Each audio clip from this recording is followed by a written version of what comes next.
नमस्कार, आप देख रहे हैं गंगाजल न्यूज और मैं हूं आभा सोनी। पूरे देश में साइबर अपराधी नए नए तरीकों से लोगों को ठग रहे हैं। सरकार, बैंक, सामाजिक संगठन विभिन्न प्रकार से लोगों को जागरूक करते हैं और सतर्क रहने की सलाह देते हैं। इतनी सतर्कता के बाद भी लोग इन ठगों का शिकार हो जाते हैं। फलौदी में भी एक महिला लालचवश इन ठगों की ठगी का शिकार हो गई और 12,000 रुपये गंवा बैठी। स्क्रीन पर आप जो फोटो देख रहे हैं, इसे भेजकर ही ठगों ने महिला को अपना शिकार बनाया। बरकत कॉलोनी की रजिया ने बताया कि बेटे ने यह भी कहा था कि कहीं ठगी ना हो रही हो, लेकिन फिर भी हम 12,000 रुपये गंवा बैठे।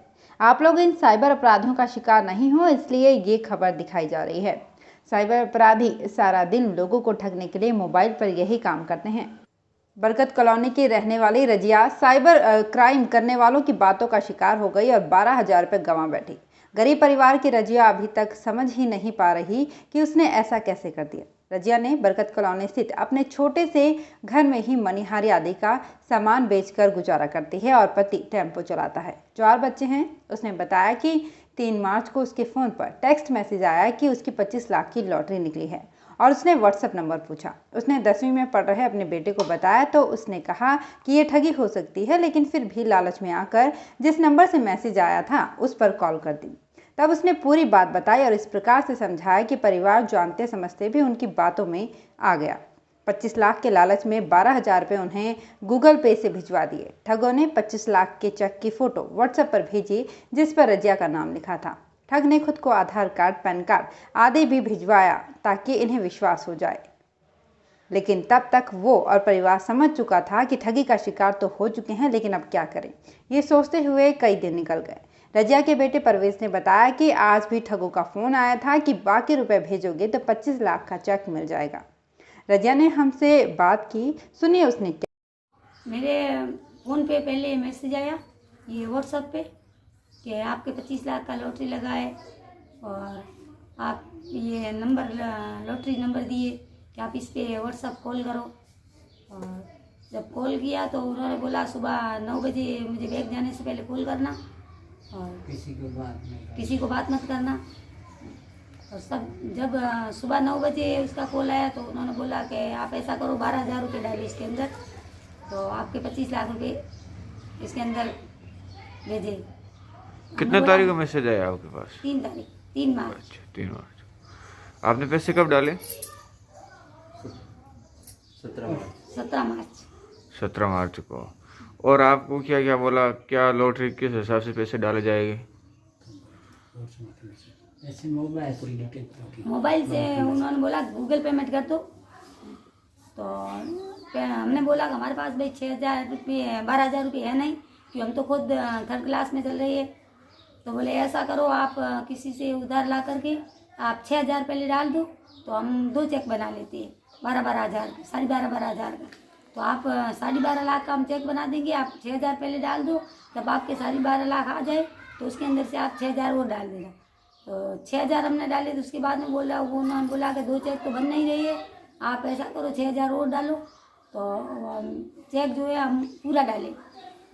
तब हमने 6,000 और डाले तो उन्होंने बोला कि आप 10-15 मिनट ठहर जाओ, उसके बाद में हम आपको अभी पैसे आ रहे हैं। बाद में उन्होंने बोला कि ऐसा है कि आपका जो अकाउंट है वो छोटा है, इसके अंदर 25 लाख आ नहीं रहे हैं, तो 1 लाख का 1,000 लगेगा, आप 25,000 और डालो, गूगल पेमेंट कराओ, ताकि आपका अकाउंट है जो बड़ा अकाउंट बनाए और आपको 25 लाख रुपए, और जो आपका वो 25,000 रुपये है वो भी आपका खुद का है, तो आपके अकाउंट में हम 25 लाख और 25,000 डाल देंगे। अच्छा, आपने किस बात को लेकर उस पर विश्वास किया है? उन्होंने अपना आधार कार्ड, आई कार्ड और ये सब चेक भी उन्होंने भेजा, सेट किया मोबाइल पे, बोला कि ये देख लो हमारा। अपने जो वो बैठा था तो उन्होंने फ़ोन स्क्रीन पे वो भी SBI बैंक वीडियो कॉलिंग किया आपको? हाँ। अच्छा, तो आपने जब बैंक में पैसे डलाने गए थे तो बैंक से कर्मचारियों से या किसी आसपास के लोगों से जानकारी लेनी चाहिए थी, भाई इस प्रकार से हमारी लॉटरी बताई जा रही है, हम पैसे डाले या नहीं डाले? हमने नहीं डाले। उन्होंने बोला कि आप ऐसा है कि अगर उधर बैंक में और बात करोगे तो आपको दिक्कत हो जाएगी, इनकम टैक्स वाले आपको परेशान करेंगे कि आपके पास इतनी रकम कहाँ से आई, और इसलिए तो मतलब आपके कितने रुपए चले गए? 12,000 रुपये। 12,000। अभी पुलिस में FIR नहीं दी आपने? जी नहीं।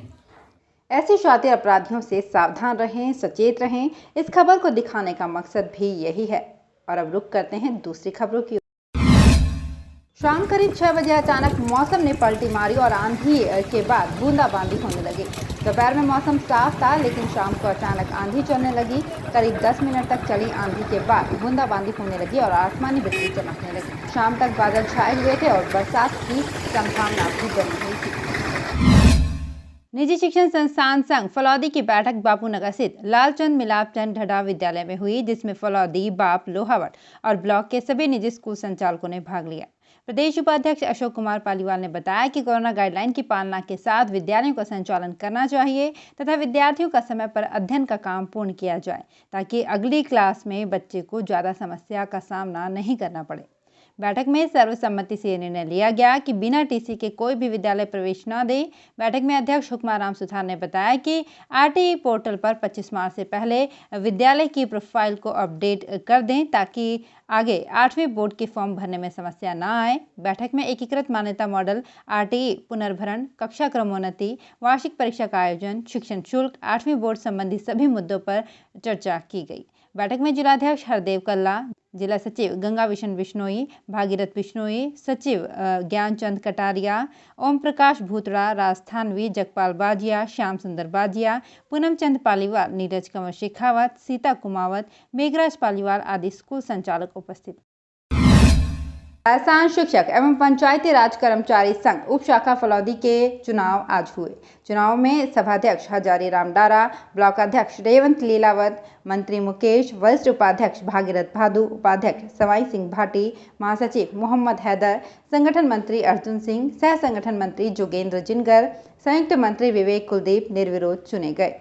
प्रदेश महामंत्री शंभू सिंह मेड़तिया, संतोख सिंह जिलाध्यक्ष व प्रदेश मंत्री अशोक गोदारा के सानिध्य में हुए। चुनाव अधिकारी महेंद्र चौधरी व पर्यवेक्षक सुखराम डारा थे। निर्वर्तमान ब्लॉक अध्यक्ष प्रेम प्रकाश बिश्नोई ने आभार जताया। इस अवसर पर अन्दाराम, राधेश्याम पवार, ओम प्रकाश आदि उपस्थित थे। राजस्थान शिक्षक एवं पंचायती राज कर्मचारी संघ उप शाखा बाप के चुनाव पंचायत समिति सभागार में हुए। चुनाव अधिकारी महेंद्र चौधरी, पर्यवेक्षक सुखराम डारा की देखरेख में चुनाव हुए। चुनाव में शिवनाथ बिश्नोई अध्यक्ष, कमल प्रताप सिंह राठौड़ सभाध्यक्ष, श्रवण कुमार बिश्नोई उपाध्यक्ष, गौरी शंकर हरिद्वार वरिष्ठ उपाध्यक्ष, मोहम्मद शरीफ मंत्री, भागीरथ राम बिश्नोई संगठन मंत्री, सुनील कुमार प्रवक्ता चुने गए। राम मंदिर निर्माण अभियान में योगदान करने वाले बापखंड के 71 राम भक्तों का आज यहां आदर्श विद्या मंदिर में समारोह आयोजित कर सम्मान किया गया। RSS बापखंड कार्यवाह मुरलीधर खत्री ने बताया कि जांबा महंत भगवान दास, महंत प्रेमदास, RSS बापखंड संघ चालक मनसुख पालीवाल, पूर्व उप सरपंच श्री वल्लभ व्यास, राष्ट्रीय स्वयंसेवक संघ के जोधपुर प्रांत प्रचार प्रमुख पंकज कुमार की उपस्थिति में कार्यक्रम संपन्न हुआ। पूर्व प्रधान जगदीश पालीवाल, भाजपा युवा नेता संजय गोदारा, भारतीय किसान संघ तहसील बाप अध्यक्ष मान अमरानी, प्रतिभा सामौर, पप्पूराम डारा आदि उपस्थित थे। पोखरण रोड पर 9 साल से रोड लाइट बंद है, लेकिन नगर पालिका का ध्यान कभी भी इस ओर नहीं गया, जबकि इस रोड पर काफी महत्वपूर्ण कार्यालय भी हैं और व्यापारिक गतिविधियों का केंद्र भी है। इस मार्ग पर बने प्राइवेट बस स्टैंड से लेकर सगुन इंजीनियरिंग कॉलेज तक करीब 1.5 किलोमीटर रास्ते पर बिजली के आर्म्स पोल हैं। 9 वर्ष पूर्व इन पोल पर लाइटें जगमगाती थी और रात के समय आने जाने वालों को भी कोई दिक्कत या परेशानी नहीं होती थी, लेकिन एक बार जो बत्तियां गुल हुई तो आज तक दोबारा नहीं जगी। इसी मार्ग पर जहां प्राइवेट इंजीनियरिंग कॉलेज स्थापित है, वहीं डिस्कॉम का सबसे बड़ा 132 kVA का GSS भी बना हुआ है। इसी मार्ग पर वर्तमान में सब्जी मंडी का संचालन हो रहा है। प्राइवेट आवासीय कॉलोनी जाने वाले लोग भी इसी मार्ग से गुजरते हैं, लेकिन रात के समय घुप अंधेरे में यहां से गुजरना खतरे से कम नहीं है। पशु चिकित्सालय के अलावा जैसलमेर, कुंडल, एयरफोर्स स्टेशन जाने के लिए भी इसी रास्ते से होकर जाना पड़ता है, लेकिन इसके उपरांत भी यहाँ पर लाइटें नहीं होना हैरानगी का विषय है। इस मार्ग पर रात भर वाहनों की चहल पहल रहती है। सुबह 5 बजे गांव से किसान सब्जी लेकर पहुंचने लगते हैं। उस समय नज़ारा देखने वाला होता है। वाहनों की जैसी रेलम पेल रहती है, उससे अंधेरे के कारण हादसे की आशंका बनी रहती है। ईओ अनिल बिश्नोई ने बताया कि शीघ्र ही इस मार्ग पर रोड लाइट का सर्वे करवाया जाएगा और रोशनी की जाएगी। 20 मार्च विश्व गौरैया दिवस एवं आज विश्व वानिकी दिवस मनाया गया। इसके उपलक्ष्य में तालुका विधिक सेवा समिति एवं महावीर इंटरनेशनल फलौदी के बीच चिड़ियों को बचाने एवं शहरों में आबादी के बीच छोटे छोटे वनों को बनाने के विषय पर चर्चा हुई। राघवेंद्र सिंह कछवाड़ डिस्ट्रिक्ट जज, मोहनलाल सोनी अतिरिक्त जिला एवं सत्र न्यायाधीश की प्रेरणा से राकेश गोरा वरिष्ठ सिविल न्यायाधीश एवं अतिरिक्त मुख्य न्यायिक मजिस्ट्रेट ने महावीर इंटरनेशनल फलौदी को सुझाव दिए कि वे शहर में कुछ चयनित छोटी छोटी जगहों पर इस प्रकार से पेड़ लगाएं कि वे जंगल के स्वरूप में हों, जिसमें खूब सारे पक्षी अपना घर बनाकर रह सकें। मई जून जुलाई की भीषण गर्मी में जहां पक्षियों को छांव नसीब नहीं होती, उस स्थिति में यदि ऐसे जंगल होंगे तो वो अपना सुरक्षित जीवन जी पाएंगे। उन्होंने महावीर इंटरनेशनल को ये विचार भी दिया कि वो शहर में 4-4, 5-5 लोगों के छोटे छोटे समूह बनाएं जो कि अपने आसपास इस प्रकार के जंगल विकसित कर सकें। इस कार्य में उन्होंने वन विभाग से सहयोग लेने की बात भी कही। महावीर इंटरनेशनल के अध्यक्ष मधुकर मोखा, सचिव मुकेश कोठारी ने बताया कि आने वाले बरसात के सीजन में इस प्रकार के वृक्षों को चयनित करके छोटे छोटे उपवन शहर के बीच में बनाए जाएंगे। प्रमुखता से नीम, खेजड़ी, बड़ व पीपल के पौधों को लगाया जाएगा। उनकी दूरी को कम रखा जाएगा जिससे कि वो सघन वन के रूप में दिखें। उस उपवन के किनारों पर कांटेदार झाड़ियां लगाई जाएंगी जिससे कि उसके अंदर किसी प्रकार की शिकारी जानवर नहीं घुस सकें और पक्षी आराम से अपना जीवन यापन कर सकें। इसके लिए नगर पालिका से भी सहयोग मांगा जाएगा। इस अवसर पर श्री ओसवाल गौ सेवा सदन पिंजरापोल फलौदी के रविंद्र जैन, अशोक सराफ ने थार शोभा की 5 खेजड़ी न्यायाधीश को भेंट की। गंगाजल न्यूज के साथ बने रहने के लिए धन्यवाद। और हाँ, अगर अभी तक आपने गंगाजल न्यूज को सब्सक्राइब नहीं किया है तो सब्सक्राइब कर लें ताकि हर नई अपडेट हम आप तक पहुंचा सकें।